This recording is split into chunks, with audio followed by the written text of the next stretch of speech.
Seorang pria memiliki gangguan jiwa karena perilaku sang ibu saat ia masih kecil. Kini ia telah menjadi seorang dewasa dan memiliki hobi yang sangat aneh, yaitu menguliti seorang wanita untuk dijadikan sebuah manekin. Selamat datang dan selamat berjumpa kembali di Nada Film. Kali ini kita akan membahas sebuah film berjudul Maniac yang dirilis tahun 2012. Oke lah, kita langsung saja masuk ke alur ceritanya. Film ini diawali pada seorang pria bernama Frank yang sedang mengintai dua orang wanita bernama Judy dan Stephanie.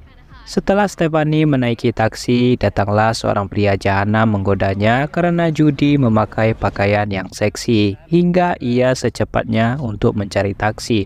Namun taksi yang berhenti kala itu langsung pergi begitu saja, sehingga Frank yang ada di dalam mobil mencoba untuk mengikutinya. Tetapi Judy mengetahui hal tersebut dan melepaskan sendalnya serta melarikan diri.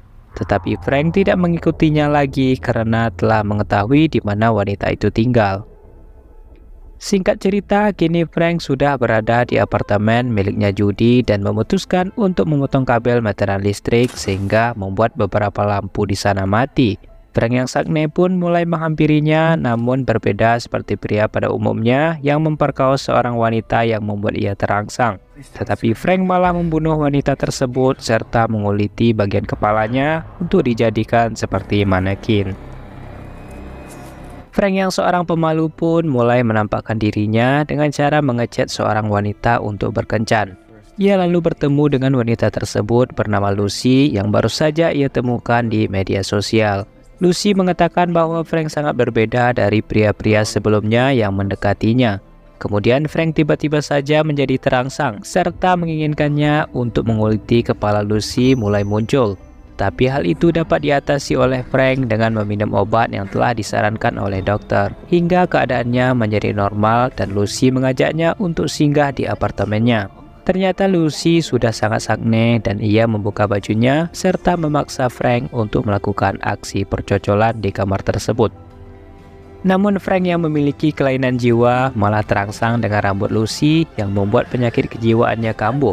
Ia lalu mencekik leher Lucy serta menguliti kulit kepalanya untuk mengambil rambut Lucy. Kemudian mayat Lucy dijadikan Frank sebuah manekin serta memasang rambut aslinya yang masih terdapat darah di rambut tersebut. Di sana juga terdapat manekin lainnya yang ternyata ia adalah wanita di awal film bernama Judy. Keesokan harinya Frank yang memiliki toko pakaian melihat bahwa ada seorang wanita di depan tokonya. Wanita itu bernama Anna yang merupakan seorang pecinta seni serta meminta izin kepada Frank untuk mengambil gambar manekin yang terlihat di depan toko. Namun tak lama kemudian Frank menawarkan Anna untuk masuk ke dalam toko dan melihatkan manekin lainnya. Di sana ia terlihat kagum karena semua manekin tersebut tampak hidup seperti manusia asli. Toko itu merupakan milik keluarga yang sudah berjalan 3 generasi. Karena akan diadakannya sebuah pameran seni, Anna menawarkan Frank untuk menyewa manekin yang ada di sana serta meninggalkan nomor teleponnya jika Frank menyetujui hal tersebut. Setelah masuk kembali, Frank melihat bahwa manekin Lucy sudah dipenuhi oleh lalat yang disebabkan bercak darah yang masih ada di rambutnya. Singkat cerita, Frank mulai menggunakan mobilnya untuk berkeliling mencari mangsa atau mencari korban untuk dikuliti. Hingga ia melihat seorang wanita yang profesi sebagai penari dan mulai mengintainya seperti biasa hingga masuk ke dalam kereta api. Ketika tersadar bahwa ada seorang yang mengikutinya, wanita itu memutuskan untuk berlari dan berteriak meminta tolong. Namun di tempat tersebut tidak terdapat siapapun hingga Frank berhasil sembunyi di bawah mobil dan memotong urat kakinya serta menusuknya beberapa kali. Setelah merasa sudah tewas, Frank langsung menjalankan aksinya untuk menguliti kulit kepala wanita tersebut dan seperti biasa dijadikan sebuah manekin. Frank kala itu sedang membuat sebuah manekin yang ditemani Anna sambil mengambil gambarnya dengan kamera yang dimiliki Anna. Ia juga meminta Frank untuk memberikannya sebuah manekin tanpa wajah karena ada sesuatu yang akan ia buat dengan manekin tersebut. Anna yang lapar pun kemudian mengajak Frank untuk makan bersama hingga mereka duduk berdua di tepi kolam sambil memakan roti. Namun tak lama kemudian tiba-tiba Frank sakit jiwanya kambuh dan ia memutuskan untuk menjauh dari Anna agar jiwa psikopatnya tidak muncul. Keadaan Frank pun mulai kembali normal ketika ia pergi ke apotek dan diberikan sebuah obat oleh sang dokter. Ternyata semenjak kecil Frank tidak pernah mendapatkan kasih sayang dari ibunya karena sang ibu sudah menjadi seorang tante panas yang sering melakukan aksi percocolan dengan pria-pria hidung belang, serta melakukannya di depan mata Frank semenjak kecil. Frank yang sedang melihat Anna dari kejauhan memutuskan untuk menelponnya dan Anna berterima kasih karena telah diberikan sebuah kalung. Frank nampaknya sangat tertarik kepada Anna karena memiliki kepribadian yang berbeda serta Anna tidak berbohong ketika temannya pulang kala itu. Mereka juga berencana untuk pergi kencan pada esok malam untuk menonton sebuah film horor di bioskop. Tetapi film tersebut justru mengingatkannya kembali kepada tindakan yang baru saja ia lakukan kepada Lucy.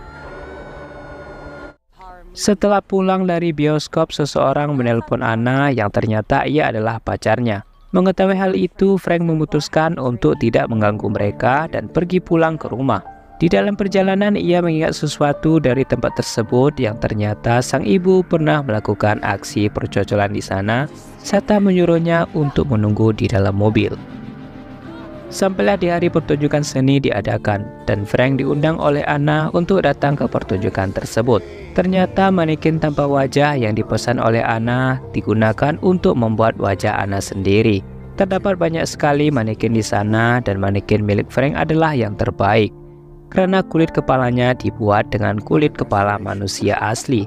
Bukannya senang dengan hal tersebut, Frank malah tertarik kepada seorang juri bernama Rita yang merupakan agen dari Anna. Ia mulai mengikuti Rita hingga sampailah di dalam apartemennya. Di sana, Frank masuk secara diam-diam dengan menggunakan kunci yang ada di lobi apartemen. Ketika Rita sedang berendam di dalam kamar mandi, Frank kemudian menenggelamkannya serta membuat ia tak sadarkan diri. Setelah siuman, Frank menganggap bahwa Rita seperti ibunya sendiri yang selalu keluar rumah tanpa memikirkan Frank sewaktu kecil. Sehingga pada saat itu Frank memutuskan untuk menguliti kulit kepalanya agar Rita yang sudah dianggap sebagai ibu tidak bisa keluar lagi dan terus menemaninya di rumah sebagai manekin. Keesokan harinya Frank membuka tokonya kembali serta membersihkan barang bukti yang ia gunakan tadi malam. Kemudian Frank menelpon Anna untuk menanyakan mengenai pengembalian manekin yang ia sewakan. Tetapi Anna tidak bisa datang pada hari itu karena baru saja mendapatkan kabar dari kepolisian bahwa temannya Rita baru saja tewas tadi malam di apartemennya, serta mendapatkan banyak pertanyaan dari kepolisian. Mengetahui hal tersebut, Frank nampaknya tidak terkejut sedikit pun karena ia berdiri di hadapan manekin Rita yang ia buat. Mengetahui bahwa pacar Anna sudah kembali ke New York, membuat Frank memutuskan untuk menemaninya serta menemani Anna yang sedang bersedih. Setelah sampai, ternyata Anna bersama dengan temannya bernama Martin. Ia merupakan tetangga Anna di apartemen tersebut dan merupakan teman kerja Anna sebagai penata gaya manekin.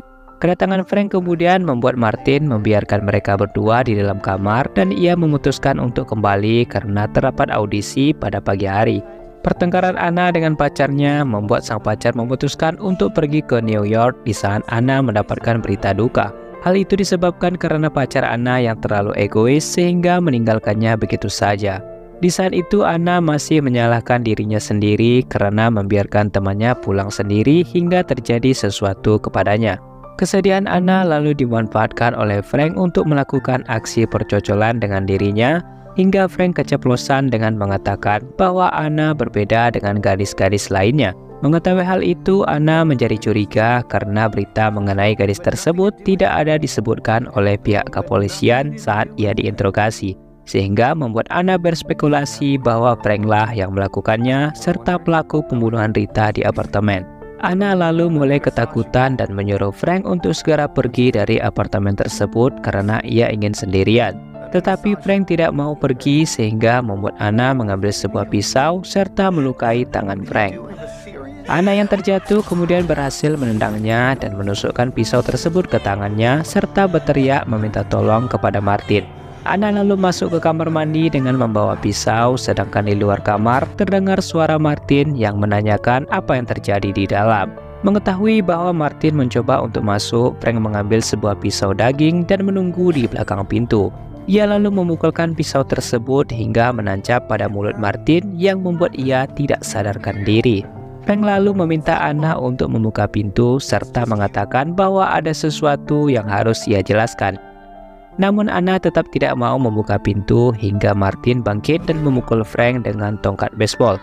Frank yang memiliki jiwa psikopat pun berhasil melumpuhkan Martin dengan mendorongnya ke pintu kamar mandi yang membuat pintu itu hancur dan akhirnya Anna berhasil diamankan oleh Frank.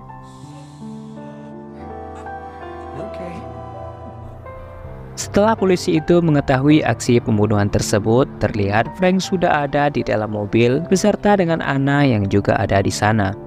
Hingga keesokan paginya ketika Frank membuka bagasi mobil, ia tiba-tiba diserang oleh Anna menggunakan bagian tangan manekin serta melarikan diri dari kejaran Frank.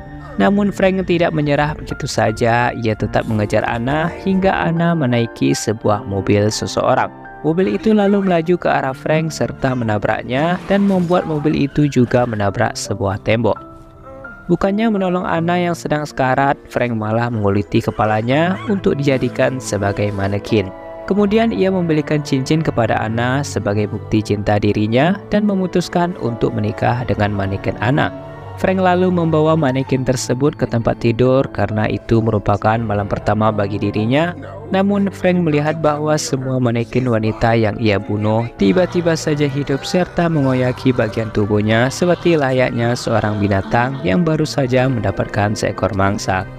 Namun sebenarnya pihak kepolisian sudah berhasil menemukan siapa pelaku pembunuhan tersebut hingga membuat Frank tewas akibat ditembaki beberapa orang polisi yang berhasil menemukannya dan film pun selesai. Baiklah, sampai di sini dulu alur cerita kali ini. Jangan lupa untuk subscribe agar kalian tidak ketinggalan film menegangkan lainnya atau film yang membuat kalian tegang. Sekian, terima kasih, sampai jumpa pada alur cerita selanjutnya.